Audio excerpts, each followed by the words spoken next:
Okay, well, it is Thursday.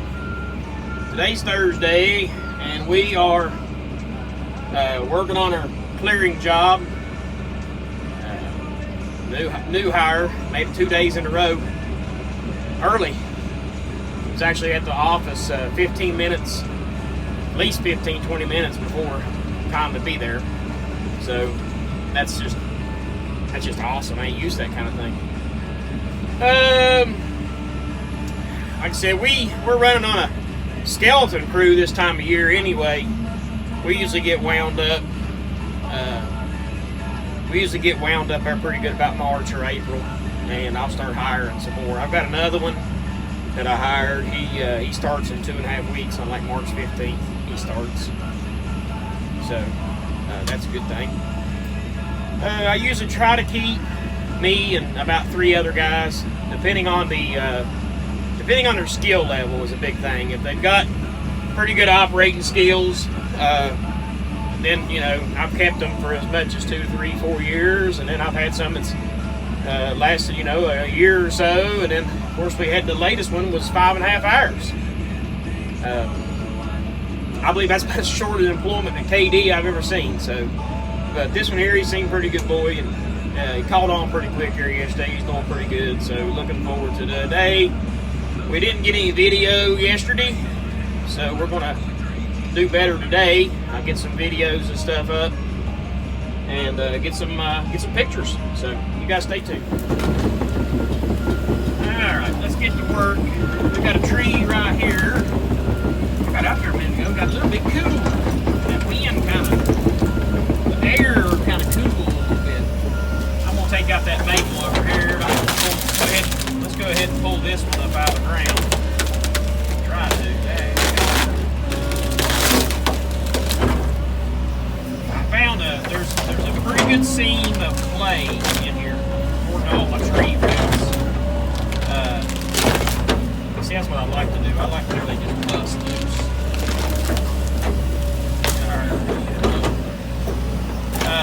There's a good seam of clay in here, and then there is some shale in the bottom. It looks like so. We got a good base, a good plateau here. So we're good on that. The road over there, I think I went over and looked at it. I think I'm going to change a little bit on it. I'm going to actually extend it on out to make the curve. I'm going to make the curve in the road a little bit longer. Is basically what I'm doing.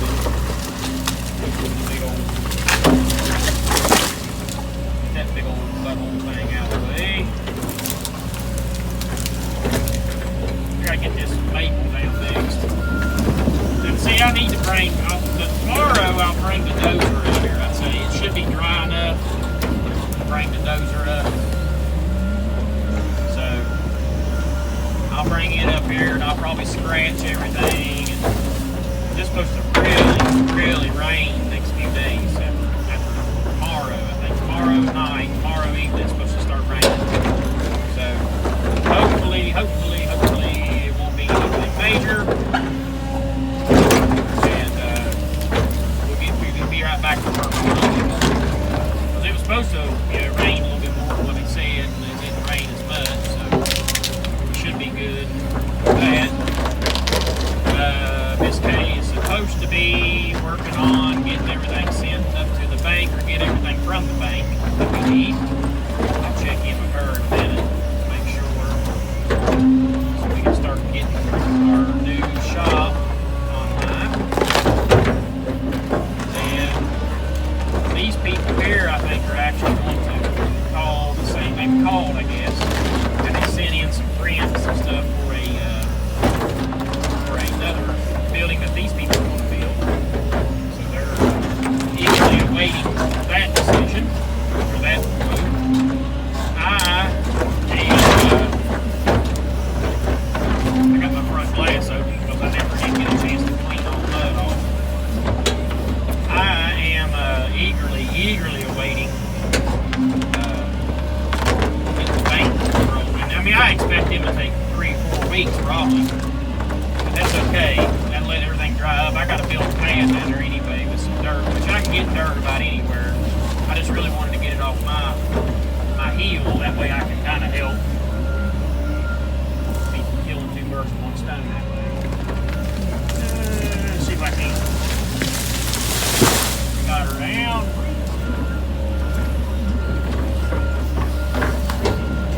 This here got the tree stands in it. I don't know if I can get it or not.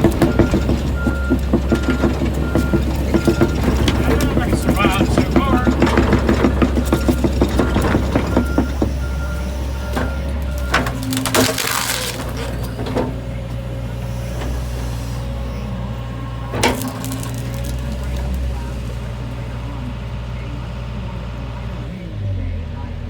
Come over here and see if he can undo it.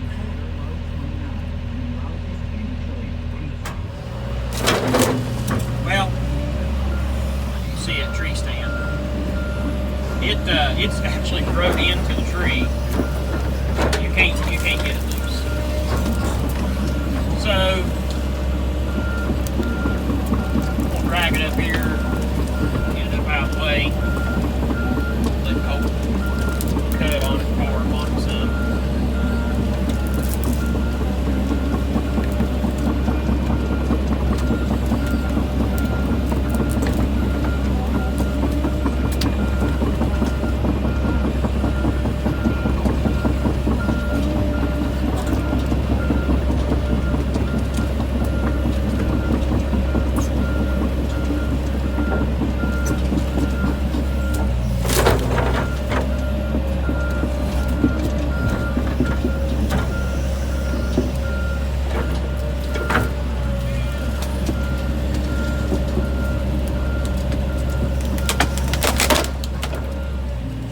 Yeah, I think that thing's been in there for quite a few years. I'd say 10 years.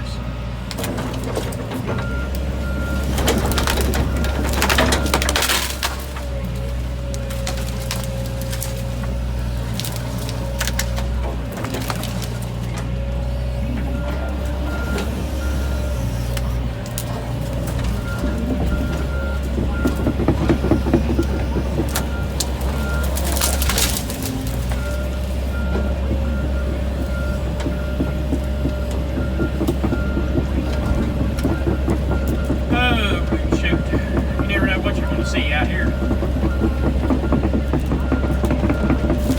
Yeah, see, that's got some good looking dirt at the bottom. That'll grade out nice. That 700 will cut right through all this. I gotta get it all cleared off, and we're gonna let the customer will come back out. I think she was planning on coming. I think maybe she's planning on coming tomorrow. Maybe tomorrow or Saturday. And that should give us, if they come tomorrow evening, that should give us enough time. We should have most of it cleared up here on the top. Have it cleared up enough where they can come out, do some, looking around, do some measuring, replacing. Everything's going to look different. Once we get all the trees on the place is going to look a lot different. And that's going to be a good time for them to, they can actually start visualizing, their patios, their swimming pool, everything that they plan on building, and even some things they probably don't know they're even going to build. Because everything changes. We've done a lot of work for people, built a lot of house seats, and I usually always give my input on, well, do you plan on doing this? Do you plan on doing that? And usually, they don't. When you're in the state of planning, it's just the same as me. Whenever I was planning for my new shop, like, I don't need that, I don't need this, and I had a lot of friends of mine say, well, listen. You need to go ahead and do this, you need to go ahead and do that, because you're going to want that later, because I did, because so-and-so did, whatever. And I think whenever you're in the midst of planning a home, planning any kind of construction, I think that you need to outsource, whether it's friends, family, whatever, and talk to them and say, hey, what do you think about this? And if you don't take their advice, that's one thing, but get somebody's input from the outside that's not influenced by price, not influenced by this or that. And then that way maybe, you can save yourself from making a big mistake. I was gonna go, 12-foot ceilings or 14-foot ceilings, whatever. I think it's 14-foot ceilings. And then I was gonna do a pole barn and let them put 16-foot posts in the ground. That would give me 14-foot ceilings. And I had a lot of friends of mine say, you know, you don't want to do that. Go, if you're going 14, go another 2 foot and have 16 foot seals. Get 16 foot seals. You're gonna like it a lot better. You need it for your equipment. You need to be able to get them booms up in the air. And you know yourself that you're only going to get bigger equipment, taller equipment. What happens if you have something broke down on a trailer? You know, typically it should fit through a 14 foot door because the state law is 13.6 without an oversize. So typically all my equipment should be right around 13.6 or less on a trailer. And you can back it inside the shop, work on it with it on a trailer. You never know, stuff like that happens. Yeah. And I've thought about stuff like that, but hearing it from somebody else on the outside was a big thing. And it's the same as house, homeowners. I ain't gonna put a pool in. Well, you say that, but once your kids get older and they start leaving the house a lot, especially your girls, like mine, like that was the biggest influencer with us with the pool. We had to have a pool. We had to have a pool because it kept my kids out of trouble. They wasn't going to the local pools and messing with the riprap that goes along with some of that. And I mean that all respectfully. I mean, you take a bunch of teenagers and you get them in a pile and you get them in one place. Stuff happens. Bad stuff happens. It attracts bad things and bad people. And even the pool in my home, I think, saved me so much. I just don't even know it. And what's the best savings? The best savings is the savings that you don't even know you saved. That's the priceless savings. So, I always tell all my homeowners, plan on putting the pool in, whether it's an in-ground or above ground. Just go ahead and plan on putting the pool in later on, because it's going to save you a lot of money with your kids. Giving your children something to do in the summertime is great. So we get this stuff here kind of opened up where these people can take and come out and actually walk the property and look at the property better without having to dodge trees and brush and stuff. And it's a beautiful thing. I mean, it really means a lot to me when the customers show up and they're just smiles and they're happy and they're happy with the progress and they're happy with everything and they have questions. I mean, it's really a big thing to me. I love it because that gives me total impact on my customers where they want to interact and they want to know questions, and it may help them and later on it may help them with better decision making. I've got a customer, a very good customer of mine. He calls me pretty often and he'll ask advice on some of the things that he's doing around his farm, and it'll be everything from hey, I'm putting down some new feeders. Do you think I should use high power on that material? When do you think I should do it? How should I do it? So I get a lot of those calls over time. And it's really nice to know that people will respect your opinion enough to call you even after you're gone. That is awesome. That means that you've made such an impact on somebody that they think so much of you that they still call you, even though they're going to do the work themselves, or they've got a different contractor and they might feel like, let me just call somebody here and make sure that this cat's not just BSing me, or they use contractors that you suggest because they respect your opinion on them, and I get a lot of that. And I'll just tell you people out there right out loud. I'll just tell you right now, if I suggest a contractor, that means that I like them. That means that I stand behind their work just as much as they do. And I take it to heart. I take it to heart whenever I refer somebody and they don't do a very good job.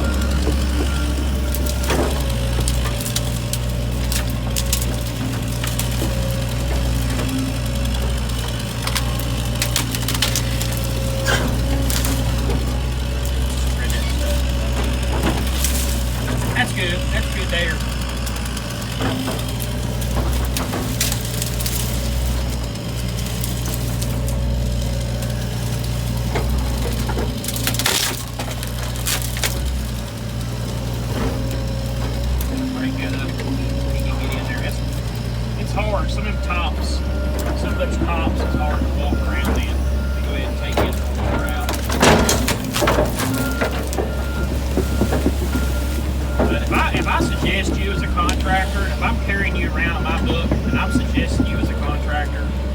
take that lightly because I won't hardly suggest anybody unless I've seen their work, know their work personally. Because, man, it is so easy to hurt people nowadays,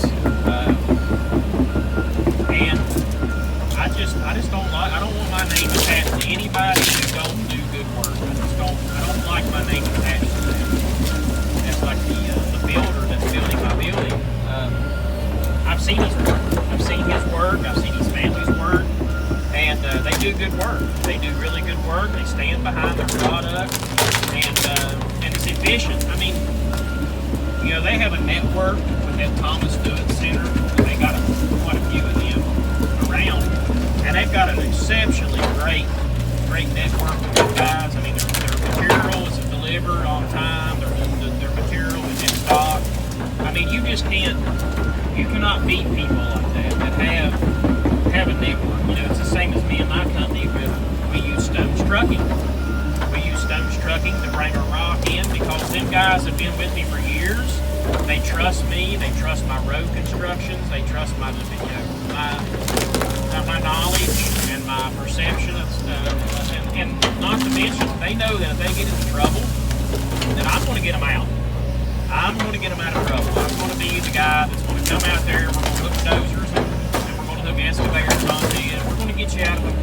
We're going to get you out of a jam and keep you from tearing anything up. Because we don't want nobody to tear anything up. If you tear stuff up, you're less likely to come back. I know I am. I got out of the brush mowing because I kept tearing everything up all the time, and then I just wasn't making any money. So now we mow grass and we do maintenance mowing, and that's it. We don't do anything else. We don't fool around with that heavy brush clearing anymore because there ain't no money. I mean, unless you are working for some kind of a municipality, a utility company, where they understand that it costs money to operate on, and they're going to pay you what it costs to keep up that equipment. You know, a bush hog, rodeo mower, stuff like that. That's a high maintenance machine. So if you're going to do that for a living, and if you're thinking about getting into that, the only thing I got to tell you is just make sure that you can charge enough to validate it, and because it murders a machine. I mean, the skid steers will run them, but the skid steer is not purposely built to run a mulching head. Yeah, there's all kinds of them out there, but they're not built for that. A mulching head requires a lot of hydraulic flow. A lot of hydraulic flow is a lot of heat. If you've got a lot of heat, you better have some way to cool it, because heat destroys everything. Heat destroys pumps, it destroys hoses, it destroys O-rings, it destroys everything. You're constantly working on stuff. And, you know, if that's what you're into, God love you. You know, because that's hard. Same as the feller bunchers. The feller bunchers, they are a maintenance nightmare, and they're a maintenance nightmare at a typically low hour interval. You were replacing stuff at 3,000 hours that on an excavator you ain't even got half of the wear on it, because it's just a constant beat. And you know, grubbing's hard on stuff too. I'm pretty easy on stuff. I'm pretty efficient. I'm pretty easy on stuff as I can be for what I'm doing. But I'll just tell you flat out, slapping around and stuff, it wears out your pins and your bushings. But doing what I'm doing here, that's about the only way to do it. I mean, you're gonna shake and grovel around a little bit. I've done it. So, but I enjoy it. I enjoy grubbing. It's a little rewarding. It's quick rewarding. You can see where you're at. You can see where you've been, and it's nice to do. You guys stay tuned here. I'm getting ready to get my swamper out. I got a couple in the back here. I need to get him to cut up so I can handle it. And it's 10 o'clock, so we're getting pretty close to lunch. It'll be much longer. You guys stay tuned and stay with me. Alright guys, with all the stuff that's been going on today, I didn't get any pictures, or really any final video up on top. But we got one more day tomorrow. Sure, I'll probably come up here and work a little bit Saturday, I don't know. The mud is drying up extremely well. We had to dig meeting with the forestry department. I'm gonna put a little pipe right here in front. We're getting ready to drive through. I'm gonna put a little pipe in there. I'm gonna put some straw bales to help filter anything out. I dug this out real deep to keep the settlements from entering the stream. It was, by design. And then I left this berm and showed the forester everything I'd done, and he was pretty happy with everything. So this clearing project is now considered a logging project. But that's besides the point. It's wintertime, folks. I mean, it's springtime. There's water. There's mud. It's going to be this way. I don't really have any issues right now with any of the neighbors. I went above and beyond with the next door neighbors here about keeping the mud and stuff out of the street, out of their yard. I don't really think my problem. I don't think my problem was there. I don't think that's where my problem is. I think my problem is farther up the road. And in fact, I know that's where my problem is. But like the old saying goes, haters are going to hate. They can't help it. They can't help it that they don't have John Deere equipment, and all they got is wore out junky stuff, and they don't have jobs like I get because they don't have the knowledge maybe and the talent. I don't know. I mean, that's on them. I'm me, they're you, or they're there, or whatever you want to say. So I don't mean to be dramatic on my channel here. I try to keep everything upbeat. Surround yourself by positive people, and positive things will happen. And it also works in the exact opposite. So if you're around a bunch of turds all the time, chances is you're going to get poop on you and you're probably going to stink. So you guys stay positive out there and stay with me a little bit. Let us get through this nonsense we got. I think we're fine. I think we're in the clear. I've talked to everybody today as far as official wise. And, we haven't lost any respect or anything from anybody. So we're in good shape. You guys stay tuned out there. Stay with me and let's continue on. Thank you all for watching, and please share my videos and do me a little bell ring in there. I appreciate it. I don't say that enough. I don't know why I don't, but I guess I just don't. But, yeah, without you all, none of this stuff would be happening. So guys,